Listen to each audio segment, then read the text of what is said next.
ప్రకాశం జిల్లా కొండెపిలో 126 మందికి 30 లక్షల రూపాయలు విలువైన బ్యాటరీ ట్రైసైకిల్, వీల్ చైర్లు, ఊతకర్రలు వంటి పరికరాలను రాష్ట్ర సాంఘిక దివ్యంగ వయోవృద్ధుల సంక్షేమ శాఖా మంత్రి డాక్టర్ డోల బాల వీరాంజనేయస్వామి, ఒంగోలు పార్లమెంట్ సభ్యులు మాగుంట శ్రీనివాసులరెడ్డి, జాయింట్ కలెక్టర్ శ్రీమతి కల్పనాకుమారి, రాష్ట్ర మారిటైమ్ బోర్డ్ చైర్మన్ శ్రీ దామంచర్ల సత్య చేతుల మీదుగా పంపిణీ చేశారు.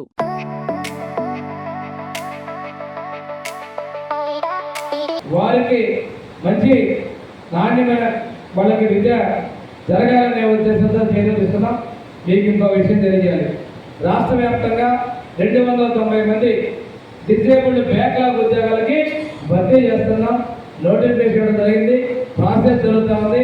మన జిల్లాలో కూడా 40 పోస్టులు అత్యధికంగా మన జిల్లాలోనే 40 మందికి ఉద్యోగాలు భర్తీ చేసే ప్రకటన చేయడం జరిగింది.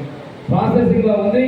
ఇవన్నీ కూడా చేసి మనం ఈ దివ్యాంగ శాఖలో బ్యాక్లాగ్ పోస్ట్ అన్నింటినీ కూడా భర్తీ చేసేందుకు ముఖ్యమంత్రి హృదయపూర్వక నమస్కారాలు. మా వికలాంగుల కష్టం చూసి ఇచ్చినందుకు మీకు ధన్యవాదాలు సార్. మేము ఎప్పుడు రుణపడి ఉంటాం. స్వామి గారికి మా హృదయపూర్వక నమస్కారాలు.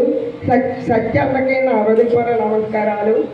మేము ఈ బండిని మీరు ఇచ్చినట్టుగా వృధా చేయకుండా ఈ బండి మీద ఏదో ఒక వ్యాపారం చేసుకుంటామని మా హృదయపూర్వక నమస్కారాలు తెలుపుకుంటూ మాకు ఇంకా సహకరించాలని మేము హృదయపూర్వకంగా కోరుకుంటున్నాం సార్.